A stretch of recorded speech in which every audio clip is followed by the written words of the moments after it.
আচলতে আমাৰ শিক্ষানুষ্ঠানত সৰস্বতী পূজা প্ৰত্যেক শিক্ষানুষ্ঠানতে অনুষ্ঠিত কৰে। আমিও নিকেতনত প্ৰতি বছৰে পূজা ভাগি অনুষ্ঠিত কৰি আহিছোঁ। আমাৰ ইয়াত পূজাত কেৱল অধ্যয়নতৰ ছাত্ৰ ছাত্ৰীৰ উপৰিও বহুতো প্ৰাক্তন ছাত্ৰ ছাত্ৰীৰ সমাগম হয়। পৰিচালনা সমিতিৰ সদস্যসকল থাকে, আমাৰ স্থানীয় সকলো ৰাইজ আহে। গতিকে আমাৰ আচলতে খুব আনন্দ যে অনুষ্ঠানত যিমানেই সমাগম হয় অনুষ্ঠানৰ গাম্ভীৰ্য বাঢ়ে। গতিকে সমাগমৰ ক্ষেত্ৰত মইতো অতি আগ্ৰহী যে পূজা ভাগলৈ যিমানখিনি মানুহ আহে সেইখিনি প্ৰত্যেককে মাতবোল কৰা, প্ৰত্যেককে এটা এটা তিলক দিয়া, প্ৰসাদ দিয়া, এইখিনি ক্ষেত্ৰত আমি কোনো ধৰণৰ কৃপণালি নকৰোঁ। আৰু আমাৰ খুব আনন্দ আজিৰ দিনটো যে অনুষ্ঠানটোলৈ মানুহৰ সমাগম। আৰু এটা অনুষ্ঠান ষ্টেবল হৈ থাকিবৰ কাৰণে ৰাইজৰ সহযোগিতা লাগিব, অভিভাৱকৰ সহযোগিতা লাগিব। আজি এতিয়া আমাৰ পূজাৰ ভাগত কেৱল আমাৰ নিকেতন ফাণ্ডৰ পৰাই নহয়, আমাৰ অভিভাৱকসকলে বহুখিনি সহায় সহযোগিতা কৰিছে খাদ্য সামগ্ৰীৰ ক্ষেত্ৰত বা অন্যান্যখিনি ক্ষেত্ৰত। গতিকে আমি যিমানেই আমাৰ সমাগম নহওক ক্ষেত্ৰত আমাৰ অভ্যৰ্থনাত আমাৰ কোনো ধৰণৰ কৃপণালি নাথাকে। কাৰণে যাতে ভৱিষ্যতে সকলোৰে সহযোগিতাত এই সৰস্বতী পূজা ভাগ অনুষ্ঠিত কৰি যাব পাৰোঁ তাৰো আশা কৰিছোঁ। আৰু ইয়াতকৈও যাতে বহলভাৱে আমি কৰিব পাৰোঁ সেইটো আমাৰ এটা সংকল্প আছে। গতিকে সেইখিনি আছে আৰু বুলি বিশেষ কাৰ্যসূচী নাছিলে। পূজা ভাগ হ'ল, পূজা ভাগৰ পিছতে আমি পুষ্পাঞ্জলি বিশেষকৈ হাইস্কুল শিক্ষান্ত পৰীক্ষাত এবাৰ আমাৰ 42জন ছাত্ৰ ছাত্ৰী অৱতীৰ্ণ হ'ব, তেওঁলোকক পুষ্পাঞ্জলি আৰু অন্যান্য ছাত্ৰ ছাত্ৰীসকলৰো।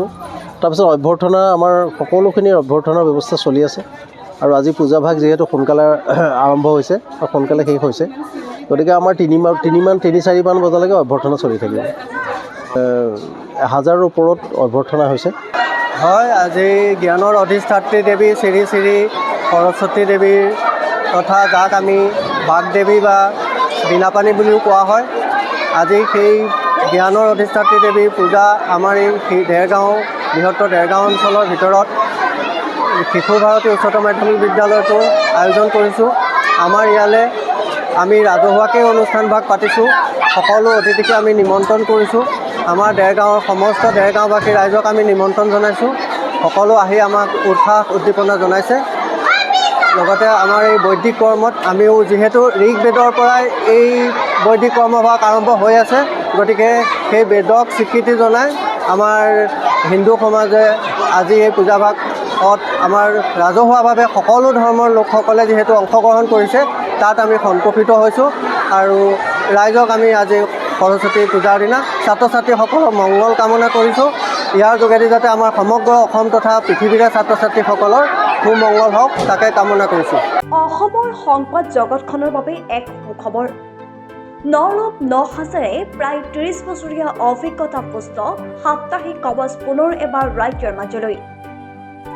স্বত্বাধিকাৰী প্ৰণীতা কলিতাৰ দ্বাৰা প্ৰকাশিত আৰু অমৰজ্যোতি প্ৰিণ্টাৰ্ছ, গুৱাহাটী কমাৰ্চ কলেজৰ বিপৰীত ফালে মুদ্ৰিত।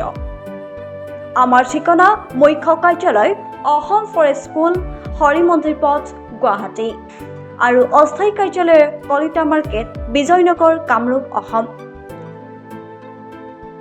মোবাইল নং 9435114666 আৰু 7024722813। Mail ID prabhati.ahom@gmail.com।